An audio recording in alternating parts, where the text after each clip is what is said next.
नवीनले सृष्टिलाई घर ल्याइदिइसकेपछि सृष्टि मसँग मेरो घरमा झगडा गर्न गएकी थिए भन्दै उसको श्रीमान मर्नुमा मेरो हात छ भनेर मलाई गाली गर्दै थिए सृष्टिले भनेका थिए।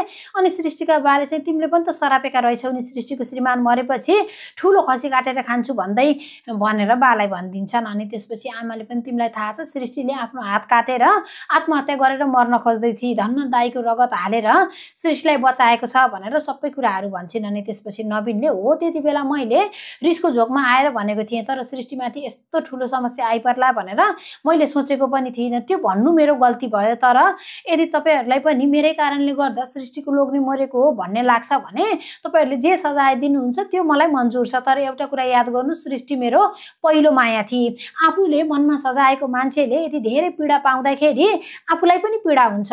हुन त सृष्टिको बिहे भइसकेपछि मैले पनि आफूलाई सम्हालेर सृष्टिलाई बिर्सिन्छु भन्ने सोचेको थिएँ, तर अहिले सृष्टिको जिन्दगी यस्तो हुँदाखेरि गाह्रो र दुःख मलाई पनि लागेको छ भनेर नवीन त्यहाँबाट रिसाएर जान्छन्। तर उहाँ हेर्नुहोस् त दारीको घरमा गएर नवीन कति झगडा गर्छन्। अनि त्यसपछि त दारीले बाटोमा भेट भइहाल्यो अनि त्यही भएर मैले फ्याट्टै भनिदिएँ भनेका थिए।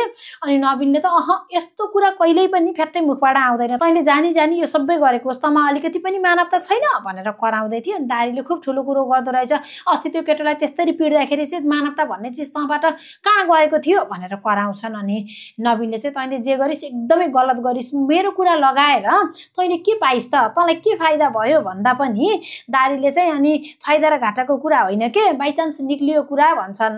तर नवीनले भने तैँले यो सबै जानी जानी गरेको होस् भन्छन् र तँलाई थाहा छ सृष्टिले उहाँ हात काटेर मर्न लागेकी थिए अरे भनेर भन्दाखेरि त दारीले मर्न दिए भइहाल्यो नि, त्यसै पनि त्यो धरतीको बोझ त हो नि भन्छन्। त्यसपछि त नवीन रिसाएर धरतीको बोझ भनेर त सृष्टिको विषयलाई लिएर दारीसँग लडाइँ गर्न थाल्छन्। अनि दुईजना लड्न लाग्दाखेरि नवीनले त ढुङ्गो उचालेर ल त्यसो भए त मर न त, यो ढुङ्गाले हानेर म तेरो टाउको फुटाइदिन्छु, त पनि त धरतीकै बोझ होस् नि भन्दाखेरि त दारीले नवीन मबाट गल्ती भयो के, यो ढुङ्गो तल फाल त अहिले फेरि मेरो टाउको फुट्छ भनेर अब आफूलाई कसरी जोगाउँ भन्ने हुन्छ र नवीनलाई सम्झाउँदै थिए। अनि नवीन एकछिनसम्म त खुब रिसले मुरमुरिएका थिए, पछि अब के झगडा गरिरहनु भनेर होला त्यो ढुङ्गो त्यहीँ फाल्छन् अनि त्यहाँबाट जान्छन्। नवीन गएपछि दारीले खुब लामो सास फेर्छन्। हेर्नुहोस् त अहिले नवीनलाई कति धेरै पछुतो भएको छ, मैले त्यो शब्द मुखबाट निकाल्नै हुन्थेन, मैले किन त्यो शब्द निकाले होला भन्ने उनको मनमा कतै न कतै भइरहेको बेलामा दारीले कुरा लगाइदिएर सृष्टि